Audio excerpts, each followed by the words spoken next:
6 horas da tarde, hora da Ave Maria. Vamos iniciar a live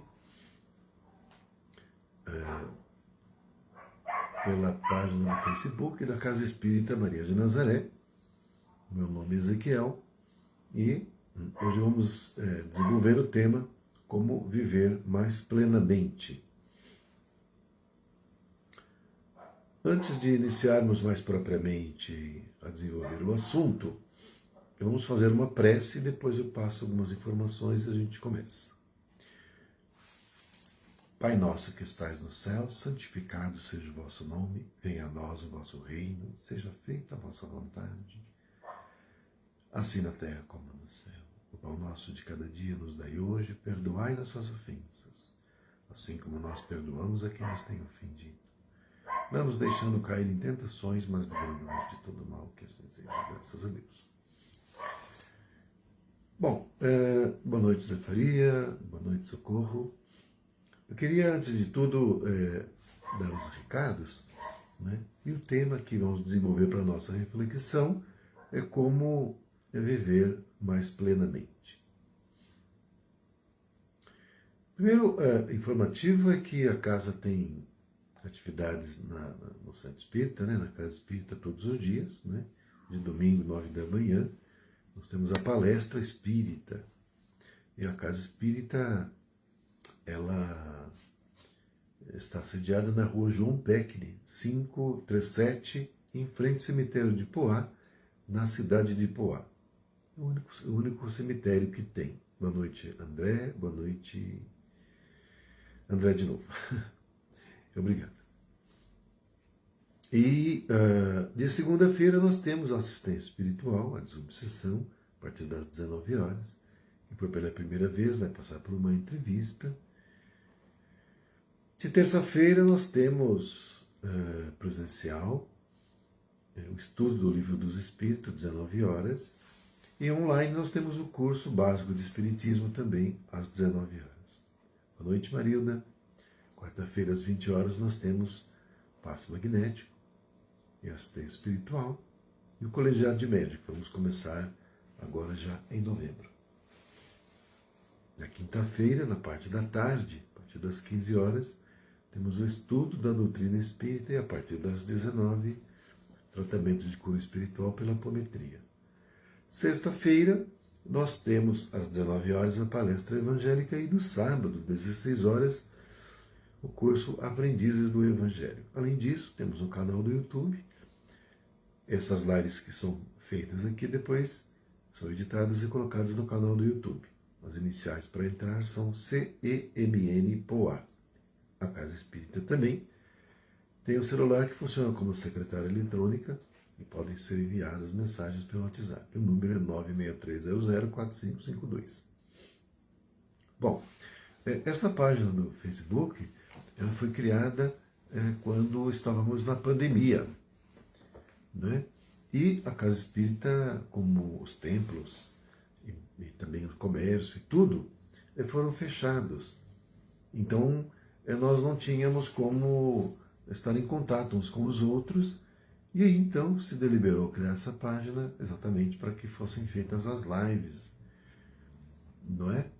Então, fazíamos as palestras por aqui, e assim podíamos estar unidos. No entanto, a pandemia já acabou, né? Terminou.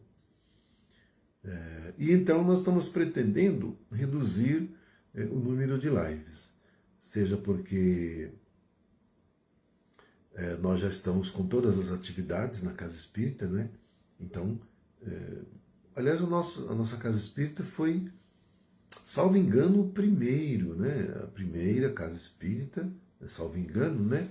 É que iniciou e abriu, não é? Lá em Poá. Então, depois as outras foram abrindo tudo. Eu acredito que em Poá todas as casas espíritas estejam abertas agora. Mas a nossa foi a primeira que fez isso. No início, ainda não todos os dias, né? Mas agora nós estamos todos os dias atendendo, funcionando, não o dia inteiro, né? Porque também, como todos são voluntários, e é diferente, por exemplo, aqui de Mogi, que nós temos o Caritas, que é muito grande, então tem os funcionários que ficam o dia inteiro recebendo doações, né? E orientam e tudo mais. Mas a nossa casa não tem essa estrutura, então nós abrimos nos horários específicos, mas todo dia abre, né? Então, por isso que a gente usa esse telefone, né, para o WhatsApp, para dar informações. Bom, então, como nós estamos tendo todos os dias atividades, a gente vai reduzir de segunda e de sexta. Então, dia 31 agora de outubro, né, a eleição é dia 30, domingo, dia 31, que no caso é o último dia de outubro, a gente não vai ter a live, e nem na sexta-feira. Então, a gente vai ter de terça com o professor Rubens, na quarta eu e a Vânia vamos revezar, e na quinta o Carlos, né, que é o dirigente, é do Centro Espírita, é de São Paulo, do Patriarca, né? É o Centro Espírita do Patriarca, ele que é o dirigente lá. Então ele que, inclusive, sempre vem aqui, já deu palestra para nós, já deu 2 cursos, e ele vai ficar nas quintas. Quando ele não puder, que ele é advogado, então às vezes ele tem audiência e tudo, não consegue, daí a Vânia vai fazer. Eu não posso me comprometer de quinta, porque normalmente nesse horário eu estou em trânsito para Poá, que a gente participa da tarefa da apometria. Mas então, agora, a partir do dia 31 de outubro, e depois para frente, novembro tudo, a gente vai reduzir as lives para terça, quarta e quinta. Então, eu estou adiantando, tá? Bom, então o tema hoje é como viver mais plenamente. Acaba que a gente, na nossa vida, inadvertidamente, comete algumas falhas na nossa vida mesmo, assim, do modo de viver, que acaba nos trazendo infelicidade, tristeza, estado esse que baixa muito também nossa vibração, e a gente se sente infeliz, quando não precisaria ser assim. Então, a primeira coisa é a gente parar, né, deixar de viver a vida do outro. Isso acontece muito em relação aos pais com os filhos, mas a mãe, na realidade. Então, a mãe praticamente quer viver a vida do filho e sofre, não é? Com isso e com o filho que não corresponde ao que ela consideraria que fosse o mais correto. E na medida e na proporção que o filho, não é, se equivoca em algumas decisões, a mãe sofre dobrado. No livro que eu acredito que alguns de vocês já devem ter lido, não é? O título é Siddhartha, não o Gautama, né? É Siddhartha, o autor é o Hermann Hesse. Então conta a história desse personagem, né? do livro, né? É na Índia a história, né? E que só para resumir, para a gente explicar esse assunto aqui, é um homem, né, que buscava a sua iluminação, mas acabou na vida, nas andanças por aí, tendo um filho. Ele não era casado, teve um filho com uma mulher, e quando ele teve, ele nem ficou sabendo, só ficou sabendo depois, e aí aconteceu que ele conheceu o filho.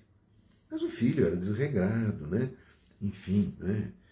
E aí ele se sentia muito culpado pelos erros do filho, porque ele achava que ele falhou, né? E que não orientou devidamente e tudo mais. E então ele vivia sempre muito triste, muito infeliz, por causa disso, né? Porque ele sentia culpa, ele sentia que os erros do filho não deixavam de ser também erros que refletiam nele, porque ele, né, era filho dele, né, nasceu dele e tudo, e o filho errava, então ele também estava errado. E ele sofria muito. Até que, em determinado momento, ele compreendeu que o filho é um espírito em evolução, como ele também. E que a parte dele ele fez na medida do que pôde fazer. E aí então ele parou de viver, né, a vida do filho e deixou o filho viver a vida dele, e ele sempre procurava ajudar no que podia, mas o filho é um outro espírito, filho de Deus, que tem sua trajetória, que tem sua jornada na encarnação, e que pode errar, como nós erramos, né? Pode errar, não, erra, e erramos também. E cada um responde por si.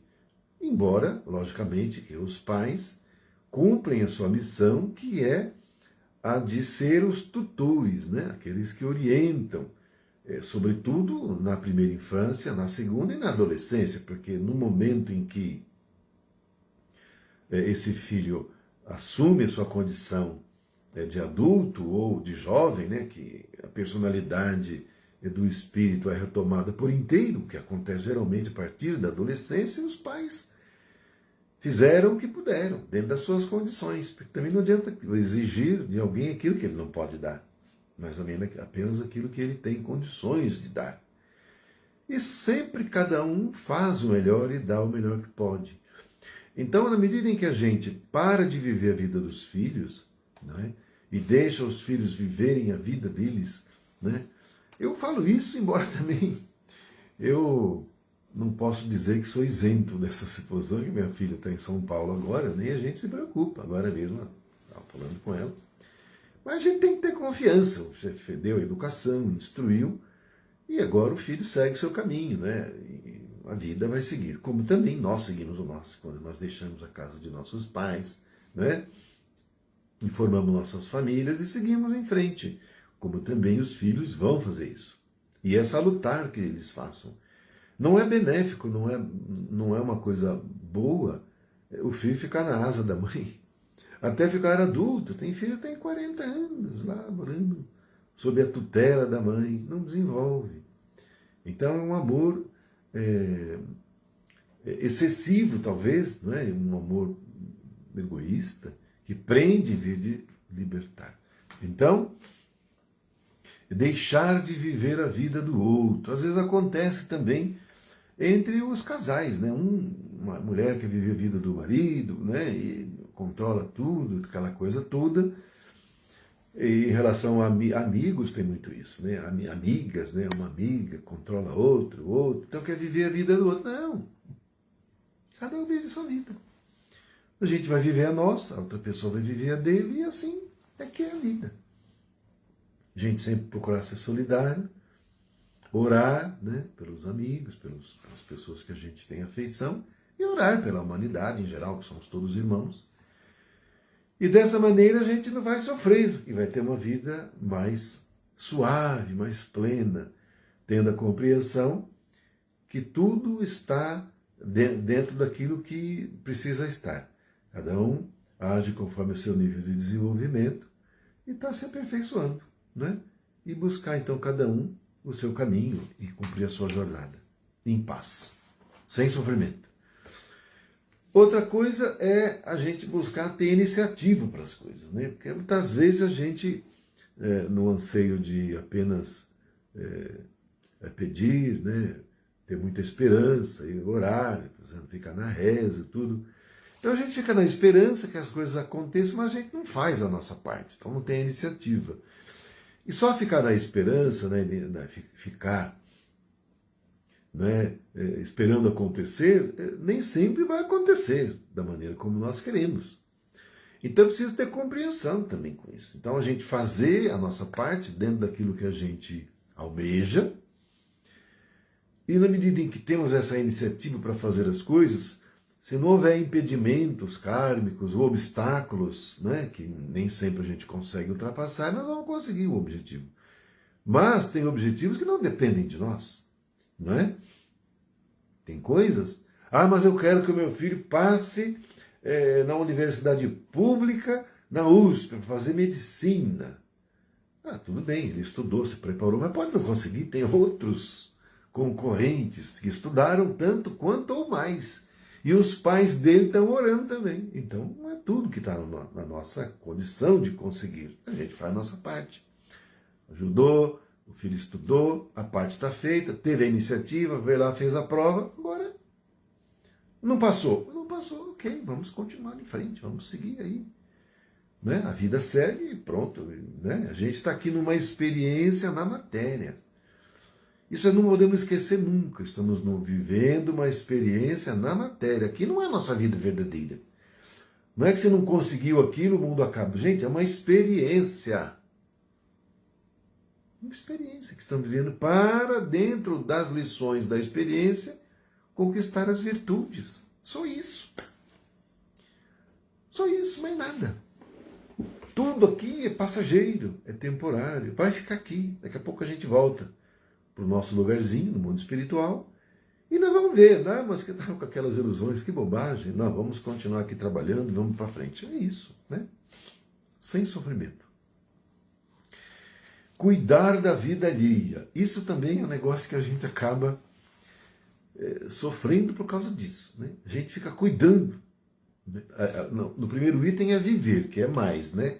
Aqui é um pouco mesmo, fica cuidando da vida do outro. Deixa o outro. Vamos cuidar da nossa vida? Deixa o outro cuidar da vida dele? Não é? Porque se a gente ficar cuidando da vida do outro, a nossa a gente não cuida. E ninguém vai cuidar se a gente não cuidar. E a gente não vai prestar atenção naquilo que a gente precisa melhorar, corrigir, fazer a reforma íntima. Nós vamos fazer, que nós estamos cuidando da vida do outro, olhando o defeito do outro, cuidando do jardim do vizinho. Nossa, mas que comprou um carro novo. Tem problema dele, ele comprou tudo certo, que bom que comprou, né? E agora vai ter um carro melhor e pronto. E você não comprou, tudo bem, você tem um carro. E se não tivesse carro era pior, então não tem problema. Não vamos cuidar da vida, sobretudo essas questões vão muito vizinhança, né? A gente fica olhando muito o vizinho, né? Deixa o vizinho quieto lá. O vizinho é bom a gente ter amizade com o vizinho. É ruim ter inimizade, porque o vizinho está mais perto. Quando o vizinho é um parente, ok, mas nem sempre é. Então, às vezes você tem um parente, tudo, tá, mas está longe, o vizinho está do seu lado, qualquer coisa, né? Eu tenho vizinhos excelentes, meus dois vizinhos, né, são excelentes. Tem né, então, na casa dele, então na minha, a gente, quando se vê, se fala, e se cumprimenta, e se respeita, né, e tá tudo bem, né? Então a gente não evitar essa história de ficar cuidando, né, da vida do outro, porque daí a gente não cuida da nossa, como eu disse. E a gente está na encarnação para cuidar da nossa, não da do outro. Porque quando a gente tiver que prestar contas, a autoridade celeste vai perguntar do outro, mas como é que foi lá o outro? Não, vai perguntar da sua, da nossa. Vamos prestar contas da nossa vida, que nós vamos ter que dar conta do que nós fizemos. Não do outro. O outro, ele presta contas ele, e nós vamos prestar conta nós, daquilo que fizemos para buscar a nossa melhora, né? Outra coisa é culpar sempre o outro, né? Então a gente é vítima, nós nunca somos culpados de nada, não somos responsáveis por nada, o outro é que é culpado. Ah, mas a minha situação não melhora porque o meu chefe está sempre no meu pé. Ah, mas será que é bem assim? Então, né? Em casa sou eu que faço tudo, ninguém ajuda.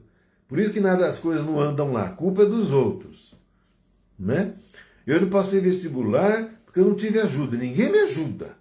Os outros é que são culpados, né? Então, essa história de a gente culpar as outras pessoas e a gente se colocar sempre como coitadinho, como vítima, não é?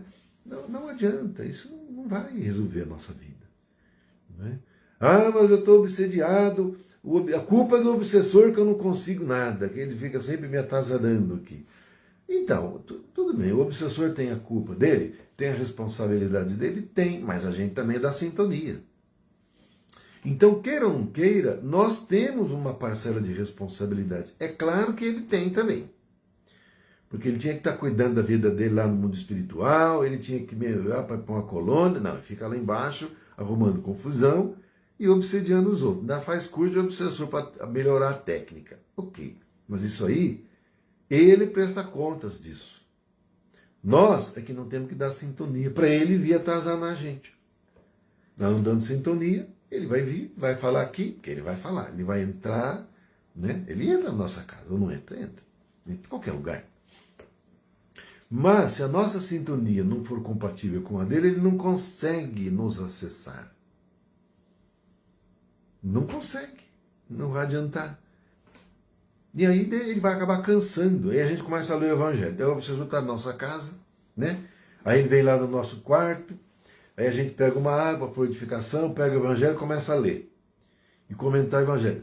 Mas vou fazer isso sozinho? O Chico fez isso 2 anos lá no Luiz Gonzaga. No começo, O Chico fez palestra 2 anos sozinho, não tinha ninguém. Até que ele reclamou para o Emmanuel. Falou, Emmanuel, eu vou parar, porque a vizinhança está achando que eu estou louco, é me internar. Ele falou, não, você não está sozinho. Aí o Emmanuel abriu a clarividência dele e viu que tinha 5.000 pessoas ali.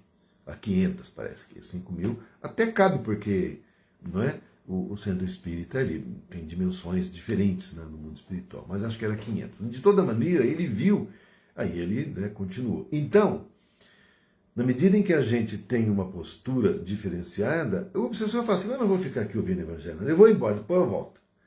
Aí ele vai embora, volta de noite e já está na reza.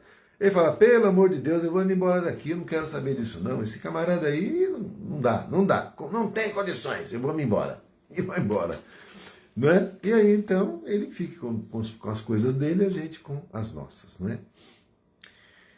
Outra coisa, necessidade de ser notado, quer sempre estar em evidência.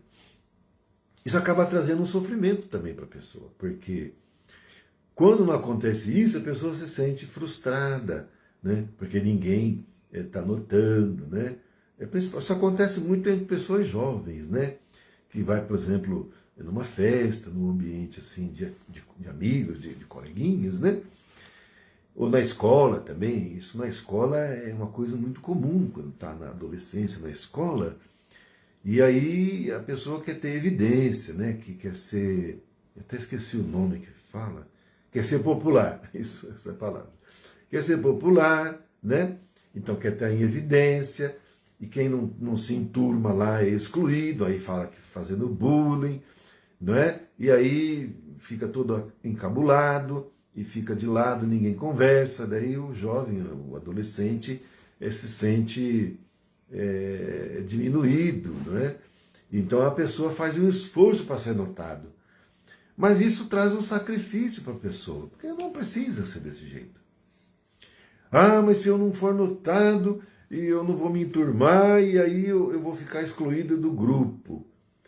Mas, gente, né? Tudo bem que quando é jovem assim, a gente até entende, porque a mente do jovem não é igual à do adulto. Mas, na realidade, se a gente for ver bem, o espírito ele é o que é, né? Ele é mais maduro ou menos maduro, independente de estar na fase da adolescência ou da fase adulta. Claro que tem importância isso, quanto mais experiência de encarnação, normalmente a pessoa tem uma maturidade maior, embora haja exceção. Mas, na realidade, o importante é a gente cumprir com o nosso dever, né, com os nossos mistérios. Quem é estudante vai para a escola para estudar, então estude, tire boas notas, e é o que interessa. O resto né, é resto, como se diz, não é? E a gente não sofre mais. Ah, ninguém me notou. Mas não me importa se notou, se não notou. Eu estou aqui estudando, no caso do aluno, né? Estou estudando, cumprindo minha obrigação, vou para minha casa, quero tirar boas notas, a obrigação do estudante é estudar, está tudo certo. Não notou, até acho bom, porque daí ninguém fica no meu pé. Né? Então, o pensamento sendo esse, a pessoa não tem essa ânsia, essa necessidade de ser popular, de as pessoas ficarem, né, próximas, de fazer parte de turma. Você não tem, se você não tem essa questão, está tudo na paz. Né? Outra coisa, a necessidade de sempre ter razão. Né? Tem até uma frase que fala, o que é mais importante, ter razão ou ser feliz? Né? Porque às vezes, isso acontece muito nos relacionamentos conjugais. Às vezes, um dos cônjuges pode até ter razão. Mas insistir, muitas vezes, no assunto pode levar a discussões, a dissensões no ambiente do lar conjugal. Né? Ao passo que a vibração do lar ela deve sempre ser elevada. Né? A paz no lar não tem nada que supere. Porque o lar é o ambiente onde os espíritos se refazem suas energias. É ali onde os filhos, né, ainda pequenos normalmente, e eles vão observar e vão ter os pais como exemplos, como modelos.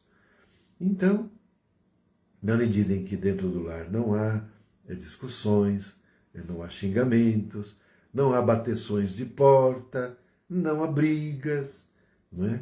Mesmo que ao custo de algum dos dois ceder, né? Mas eu tinha razão. Mas isso aí também é um negócio tão pequeno. Eu tinha razão, mas está tudo certo. E pronto, e está tudo bem, está tudo em paz aqui em casa.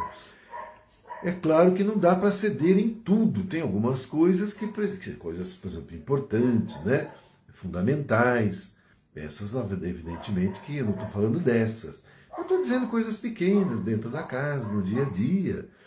E que a gente não deve, muitas vezes, criar um esgarçamento das relações conjugais e da família por conta disso, não é? Então, deixar de lado essas pequenas coisas e a gente, com humildade, deixa passar, né? E aí não tem briga, não tem dissensões e o lar vai ser um ambiente muito mais feliz. Assim também se dá nas relações sociais e na relação profissional, porque muitas vezes, querendo tudo a ferro e fogo, a gente pode até criar inimizade no ambiente profissional. Isso pode acontecer, e aí a pessoa acaba tendo ali um inimigo que ela própria criou o inimigo. E essa pessoa depois poderá prejudicá-la. Se for um chefe, então, piorou mais ainda. Porque um dia vai surgir uma oportunidade dele dar o troco, dele achar que nós somos uma pessoa arrogante. Aí vamos supor que surja a chance de uma promoção. O gerente vai perguntar para quem? Para o chefe, quem que ele indica. Ele não vai indicar a gente. Ele não vai indicar porque ele não gosta de nós. Não, ele é muito arrogante, quer sempre ter razão, sempre ele que sabe tudo. Aí ele não vai indicar, ele vai indicar outro. Nós podemos perder uma promoção do trabalho. Essa promoção geraria um aumento do salário, né? E um crescimento profissional. E às vezes a gente pode perder isso por causa de uma bobagem. Então, o negócio é deixar passar essas coisas pequenas para evitar um prejuízo nosso mesmo e um sofrimento nosso. Então a gente pode viver uma vida muito mais plena, muito mais feliz, não é? Observando esses pequenos detalhes que nós falamos agora, e de maneira que no primeiro momento possa parecer que a gente se deixa diminuir e tudo mais. Mas veja, Jesus ensinou para nós que nós deveríamos respeitar o nosso semelhante. Quando vieram trazer lá a moeda para ele dizer se devia pagar o dízimo, o tributo, né? Vai pagar o tributo para os romanos, ele falou, dai a César o que é de César. De quem? Qual a esfinge que está na moeda? É de César. Então dai a César o que é de César. E a Deus o que é de Deus. Porque nós que somos pessoas espirituais, estudantes espirituais, vamos dizer religiosos, né? Que nós primamos pela espiritualidade, a gente não pode viver como as pessoas em geral vivem, né? Discutindo, brigando, entrando em litígios por coisa pequena. Tem que deixar passar. E, sobretudo, não criar embaraço e jamais prejudicar nem numa vírgula, quem quer que seja. Se a gente perceber o que está acontecendo, na hora tem que corrigir. Porque isso, para nós, é uma coisa que nos traz sofrimento. Quem buscou a espiritualização, no mínimo erro, já passa a entrar em sofrimento. E como nós queremos ter uma vida mais plena, na presente experiência encarnatória, para quando retornarmos ao nosso mundo de origem, o mundo espiritual, a gente voltar mais alegre, mais feliz e sabendo que procuramos fazer sempre o melhor. Não é? Bom, então, gente, com esses assuntos, nós finalizamos hoje a live e nós vamos agora para a prece para nós concluirmos. E um bom fim de semana para todos, né? Amanhã já é sábado, eu amanhã estarei na Casa Espírita, na parte da tarde, né? Chego geralmente umas 5h30. Quem estiver por lá, até amanhã. No domingo também estarei pela manhã, então não sendo amanhã que nos vejamos, que que seja no domingo. Então, vamos para a prece, a Ave Maria. Ave Maria, cheia de graça, o Senhor é convosco. Bendita sois vós entre as mulheres, bendito é o fruto do vosso ventre, Jesus. Santa Maria, ó Mãe de Jesus, rogai por nós, seus filhos, agora e na hora de nossa passagem, que assim seja. Muita paz e muita luz. Muito obrigado pela presença. Fiquem com Deus e até a próxima, se Deus quiser. Tchau, tchau.